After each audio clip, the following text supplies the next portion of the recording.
ರಾಮ ರಾಮ ಗುಣ ಸೇಮ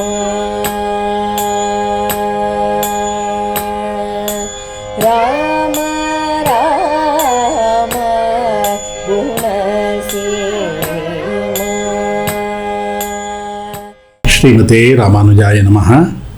ಕೂಜಂತಂ ರಾಮರಾಮೇತಿ ಮಧುರಂ ಮಧುರಾಕ್ಷರಂ ಆರುಹ್ಯ ಕವಿತಾಶಾಖಾಂ ವಂದೇ ವಾಲ್ಮೀಕಿ ಕೋಕಿಲಂ. ಪುಣ್ಯಾಂಭೋಜ ವಿಕಾಸಾಯ ಪಾಪಧ್ವಾಂತಕ್ಷಯಾಯ ಚ ಶ್ರೀಮಾನ್ ಆವಿರಭೂದ್ಭೂಮೌ ರಾಮಾನುಜ ದಿವಾಕರಃ.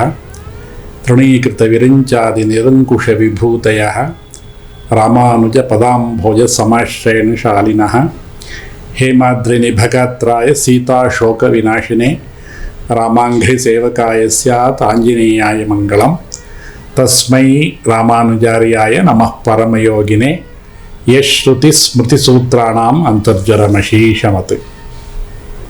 ನಮ್ಮೆಲ್ಲರಿಗೂ ರಾಮಕಥೆಯಲ್ಲಿ ಸ್ವಲ್ಪ ನೆಮ್ಮದಿ ಸಿಗ್ತಾ ಇದೆ. ಎಲ್ಲ ಕಡೆ ಬೆಳಕು ಕಾಣ್ತಾ ಇದೆ. ಕಾರಣ ಹನುಮಂತ ಸೀತೆಯ ದರ್ಶನವನ್ನು ಮಾಡ್ದ. ಬುದ್ಧಿ, ಬಲ, ಯಶಸ್ಸು, ಧೈರ್ಯ, ಅಜಾಡ್ಯ ಎಲ್ಲದರ ಸುಂದರವಾದಂತಹ ಸಂಗಮವೇ ಆಂಜನೇಯ ಸ್ವಾಮಿ.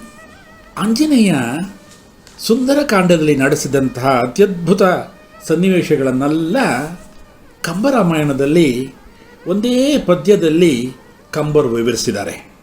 ಪಂಚಭೂತಗಳಲ್ಲಿ ಒಂದಾದಂತಹ ವಾಯು, ಇದರ ಅಭಿಮಾನ ದೇವತೆ ವಾಯುದೇವನ ಪುತ್ರನಾದಂಥ ಹನುಮಂತ. ಅದೇ ಪಂಚಭೂತಗಳಲ್ಲಿ ಒಂದಾದ ಆಕಾಶ, ಈ ಆಕಾಶ ಮಾರ್ಗದಲ್ಲಿ ಹನುಮಂತ ಲಂಕೆಗೆ ಹೋದ. ಪಂಚಭೂತಗಳಲ್ಲಿ ಒಂದಾದಂಥ ನೀರಿದೆಯಲ್ಲ, ಆ ನೀರೇ ಸಮುದ್ರದ ನೀರು. ಸಮುದ್ರದ ಮೇಲೆ ಆಂಜನೇಯ ಸ್ವಾಮಿ ಹಾರಿ ಹೋದ. ಅಲ್ಲಿ ಪಂಚಭೂತಗಳಲ್ಲಿ ಒಂದಾದಂತಹ ಭೂಮಿ, ಭೂದೇವಿಯ ಅಂಶಭೂತಳಾದಂತಹ ಸೀತಾದೇವಿಯನ್ನು ಕಂಡ. ಕೊನೆಯದಾಗಿ ಈ ಪಂಚಭೂತಗಳಲ್ಲಿ ಒಂದಾದಂಥ ಅಗ್ನಿಯಿಂದ ಇಡೀ ಲಂಕೆಯನ್ನೇ ಸುಟ್ಟು ಬೂದಿ ಮಾಡಿಬಿಟ್ಟ. ಅಂತಹ ಹನುಮಂತ ನಮ್ಮನ್ನು ಕರುಣೆಯಿಂದ ರಕ್ಷಿಸಲಿ ಅಂತ ಕಂಬರು ಕಂಬರಾಮಾಯಣದಲ್ಲಿ ಒಂದು ಪದ್ಯದಲ್ಲಿ ವಿವರಿಸಿದ್ದಾರೆ. ನಿನ್ನೆ ನಾನು ಹೇಳಿದೆ ತ್ರಿಜಟೆ ವೃತ್ತಾಂತವನ್ನು ಹೇಳ್ತೀನಿ ಅಂತ. ಇಲ್ಲೊಂದು ಮರ್ಮವಾದಂತಹ ವಿಷಯ ಇದೆ. ರಾಮಾಯಣದಲ್ಲಿ ಪ್ರತಿ ಕಾಂಡಗಳಲ್ಲಿಯೂ ಶರಣಾಗತಿಯನ್ನು ನಾವು ನೋಡ್ತೀವಿ. ಬಾಲಕಾಂಡದಿಂದ ಯುದ್ಧಕಾಂಡದವರೆಗೆ ಎಲ್ಲ ಕಡೆ ಶರಣಾಗತಿಯನ್ನು ನೋಡ್ತೀವಿ. ಒಂದು ರೀತಿಯಲ್ಲಿ ರಾಮಾಯಣ ಶರಣಾಗತಿ ಕಾವ್ಯ. ಆದರೆ ಒಂದು ಶರಣಾಗತಿ ಅಷ್ಟಾಗಿ ಬೆಳಕಿಗೆ ಬಂದಿಲ್ಲ. ಆ ಶರಣಾಗತಿನೇ ತ್ರಿಜಟೆಯ ಶರಣಾಗತಿ. ತ್ರಿಜಟೆ ವಿಭೀಷಣನ ಮಗಳು. ರಾವಣ ಎಲ್ಲ ಹೋದ ಮೇಲೆ ಈ ರಾಕ್ಷಸಿಯರೆಲ್ಲ ಸೀತೆಯನ್ನು ಹಿಂಸೆ ಮಾಡ್ತಾ ಇದ್ದಾರಲ್ಲ, ಆಗ ತ್ರಿಜಟೆ ಹತ್ತಿರಕ್ಕೆ ಬಂದು ಹೇಳ್ತಾಳೆ, ನೋಡು, ಸೀತೆಯನ್ನು ಹೀಗೆ ಹಿಂಸೆ ಮಾಡಬೇಡ. ನನಗೆ ನಿನ್ನೆ ಒಂದು ಸ್ವಪ್ನ ಆಯಿತು.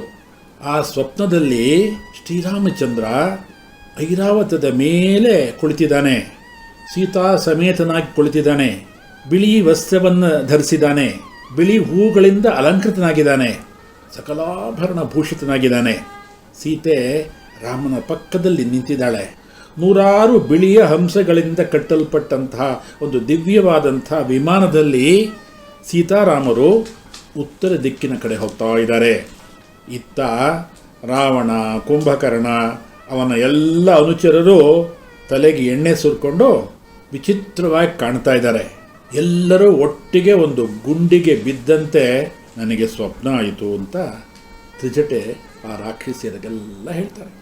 ಮುಂದುವರೆದು ಹೇಳ್ತಾಳೆ, ವಿಭೀಷಣ ಒಬ್ಬ ಮಾತ್ರ ಬಿಳಿ ವಸ್ತ್ರ ಧರಿಸಿದ್ದ, ಬಿಳಿ ಹೂಗಳಿಂದ ಅಲಂಕೃತನಾಗಿದ್ದ, ಸಿಂಹಾಸನದ ಮೇಲೆ ಕುಳಿತಿದ್ದಾನೆ.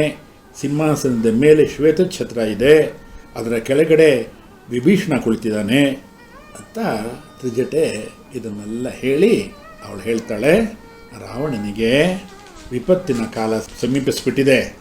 ರಾಮ ಸಾಕ್ಷಾತ್ ಶ್ರೀಮನ್ನಾರಾಯಣನ ಅವತಾರ. ಅವನು ಅಜೇಯ.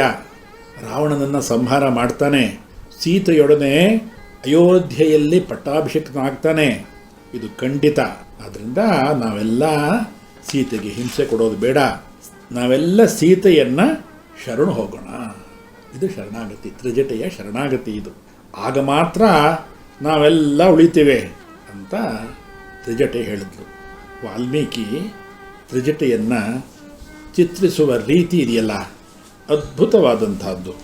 ರಾಕ್ಷಸಿಯಾದರೂ ತ್ರಿಜಟೆಯಿಂದ ಆ ರಾಮಪ್ರಭಾವವನ್ನು ಹೇಳಿಸಿದ್ದಾರೆ ವಾಲ್ಮೀಕಿ ಮಹರ್ಷಿಗಳು. ಆಗ ಸೀತೆ ತ್ರಿಜಟೆಗೆ ಹೇಳ್ತಾಳೆ, ತ್ರಿಜಟೆ, ನೀನು ಹೇಳಿದಂತೆಯೇ ಎಲ್ಲ ಆದರೆ ನಾನು ಖಂಡಿತ ನಿಮ್ಮಗಳಿಗೆ ರಕ್ಷಣೆ ಕೊಡ್ತೇನೆ ಅಂತ ಸೀತೆ ತ್ರಿಜಟೆಗೆ ಹೇಳ್ತಾಳೆ. ಈ ಸನ್ನಿವೇಶವನ್ನು ಶ್ರೀ ಪರಾಶರ ಭಟ್ಟರು ತಮ್ಮ ಶ್ರೀಗುಣರತ್ನಕೋಶದಲ್ಲಿ ಅತ್ಯಂತ ಮನೋಜ್ಞವಾಗಿ ವರ್ಣಿಸಿದ್ದಾರೆ. ಮಾಥಿರ್ಮೈಥಿಲಿ ರಾಕ್ಷಸಿ ಪದ್ಯದಲ್ಲಿ ರಾಮ ಕೇವಲ ಒಂದು ಕಾಕಾಸುರನನ್ನು ಹಾಗೂ ವಿಭೀಷಣನನ್ನು ರಕ್ಷಿಸಿದರು. ಇಬ್ಬರೂ ರಾಮನಲ್ಲಿ ಶರಣಾಗತಿ ಮಾಡಿದ್ರು. ಆದರೆ ಸೀತಾದೇವಿ ಯಾವ ಶರಣಾಗತಿಯನ್ನು ಮಾಡದ, ಅಷ್ಟೇ ಏಕೆ ತನಗೆ ಸದಾ ಹಿಂಸೆ ಕೊಡ್ತಾ ಇದ್ದಂಥ ನೂರಾರು ರಾಕ್ಷಸಿಯರನ್ನು ರಕ್ಷಿಸಿ ಅನುಗ್ರಹಿಸಿದರು. ಹಾಗಾಗಿ ಸೀತೆಯ ಶರಣಾಗತಿಯ ಗೋಷ್ಠಿಯ ಮುಂದೆ ರಾಮನ ಶರಣಾಗತಿ ಗೋಷ್ಠಿ ಲಘುತರವಾದದ್ದು ಅಂತ ಶ್ರೀ ಪರಾಶರ ಭಟ್ಟರು ಶ್ರೀಗುಣರತ್ನಕೋಶದಲ್ಲಿ ಹೇಳಿದ್ದಾರೆ. ಎಲ್ಲರೂ ಹಾಗೇ ಸ್ವಲ್ಪ ಮಲಗಿದ್ರು. ಸೀತೆಗಂತೂ ಅಪಾರ ದುಃಖ. ಏನು ಮಾಡೋದು, ಅವಳಿಗೇನು ತೋಚ್ತಾ ಇಲ್ಲ. ಹಿಂದೆ ನಡೆದಂತಹ ಘಟನೆಗಳನ್ನೆಲ್ಲ ಮೆಲುಕು ಹಾಕ್ತಾಳೆ. ಇದಕ್ಕೆಲ್ಲ ಕಾರಣ ನಾನೇ. ರಾಮನನ್ನು ಲಕ್ಷ್ಮಣನನ್ನು ನಾನು ಏನೇನೋ ಹೇಳಿಬಿಟ್ಟೆ. ಇನ್ನು ತಾನು ಜೀವಿಸಿ ಏನು ಪ್ರಯೋಜನ? ರಾಮ ಬರ್ತಾನ, ನನ್ನನ್ನು ರಕ್ಷಣೆ ಮಾಡ್ತಾನ? ಇದೆಲ್ಲ ಸಾಧ್ಯವಿಲ್ಲದ ಮಾತು. ಆದ್ದರಿಂದ ನಾನು ಆತ್ಮಹತ್ಯೆ ಮಾಡ್ಕೊಳ್ತೀನಿ ಅಂತ ನಿರ್ಧಾರಕ್ಕೆ ಬಂದುಬಿಟ್ಟು ತನ್ನ ನೀಳವಾದಂತಹ ಆ ಕೇಶರಾಶಿಯನ್ನೇ ತನ್ನ ಕುತ್ತಿಗೆಗೆ ಸುತ್ತಕೊಳ್ತಾಳೆ. ಅಶೋಕ ವೃಕ್ಷದ ಶಾಖೆಗೆ ನೇಣು ಹಾಕೊಂಬಿಟ್ಟು ಸಾಯಬೇಕು ಅಂತ ನಿರ್ಧರಿಸ್ತಾಳೆ. ಆ ಸಮಯದಲ್ಲಿ ಸೀತೆಗೆ ಅನೇಕ ಶುಭ ಶಕನಗಳಾಗುತ್ತೆ. ಸೀತೆಯ ಎಡಗಣ್ಣು ಅದರುತ್ತೆ, ಎಡಬಾಹು ಅದರುತ್ತೆ. ಈ ಎಲ್ಲ ಶುಭ ಶಕನಗಳನ್ನು ಕಂಡಂಥ ಸೀತೆಗೆ ಸ್ವಲ್ಪ ಎಲ್ಲೋ ಒಂದು ಕಡೆ ಸಮಾಧಾನ ಆಗುತ್ತೆ. ಇದೆಲ್ಲದನ್ನು ಗಮನಿಸ್ತಾ ಇದ್ದಂತಹ ಹನುಮಂತ, ಇದೇ ಸರಿಯಾದಂಥ ಸಮಯ, ಇನ್ನು ನಾನು ವಿಳಂಬ ಮಾಡಬಾರ್ದು, ನಾನು ಹೇಗಾದರೂ ಸೀತೆಯನ್ನು ನಾನು ರಕ್ಷಿಸಬೇಕು ಅಂತ ನಿರ್ಧಾರ ಮಾಡ್ತಾನೆ. ಅವನಿಗೂ ತೋಚಲಿಲ್ಲ ಹೇಗೆ ರಕ್ಷಿಸೋದು, ಏನು ಹೇಳೋದು, ಇದೆಲ್ಲ ಅವನ ಮನಸ್ಸಿನಲ್ಲಿ ನಡೀತಾ ಇತ್ತು. ರಾಮನನ್ನು ಪ್ರಾರ್ಥನೆ ಮಾಡ್ಕೊಳ್ತಾನೆ. ಆ ವೃಕ್ಷದ ಮೇಲೆ ಕುಳಿತುಕೊಳ್ತಾನೆ. ರಾಜ ದಶರಥೋ ನಾಮ ರಥಕುಂಜರ ವಾಜಿಮಾನ್ ಅನ್ನುವಂತಹ ಶ್ಲೋಕದಿಂದ ಪ್ರಾರಂಭ ಮಾಡಿ ಸುಮಾರು 13 ಶ್ಲೋಕಗಳಲ್ಲಿ ಇಡೀ ರಾಮಾಯಣದ ಕಥೆಯನ್ನೆಲ್ಲ ವಿವರಿಸಿ ಸದ್ಯದ ಪರಿಸ್ಥಿತಿಯವರೆಗೆ ಎಲ್ಲವನ್ನ ಹನುಮಂತ ವಿವರಿಸ್ತಾನೆ. ಈ ಅನಿರೀಕ್ಷಿತವಾದಂತಹ ಮಧುರವಾದಂತಹ ವಚನಗಳನ್ನೆಲ್ಲ ಸೀತೆ ಕೇಳ್ತಾಳೆ. ಆಶ್ಚರ್ಯ ಆಗುತ್ತಾಳೆ. ಯಾರು ಇದನ್ನೆಲ್ಲ ಹೇಳ್ತಾ ಇರೋದು ಅಂತ ಒಂದು ಕ್ಷಣ ಮರದ ಮೇಲೆ ನೋಡ್ತಾಳೆ. ಅಲ್ಲಿ ಆಂಜನೇಯ ಕುಳಿತಿದ್ದಾನೆ. ಆಗಷ್ಟೇ ಆಕಾಶದಲ್ಲಿ ಸೂರ್ಯೋದಯ ಆಗ್ತಾ ಇದೆ. ಆಕಾಶದಲ್ಲಿ ಸೂರ್ಯೋದಯ ಆಗ್ತಾ ಇದೆ. ಈ ಅಶೋಕವನದ ಮರದ ಮೇಲೆ ಬಾಲ ಸೂರ್ಯ ಆಂಜನೇಯ ಸ್ವಾಮಿ ಸೀತೆಯನ್ನು ದರ್ಶನ ಮಾಡ್ತಾ ಇದ್ದಾನೆ. ಮುಂದಿನ ರಾಮಕಥೆ ನಾಳೆ. ಲೋಕಾ ಸಮಸ್ತ ಸುಖಿನೋ ಭವಂತು. ಶ್ರೀಮತೆ ರಾಮಾನುಜಾಯ ನಮಃ. ಸೀತಾ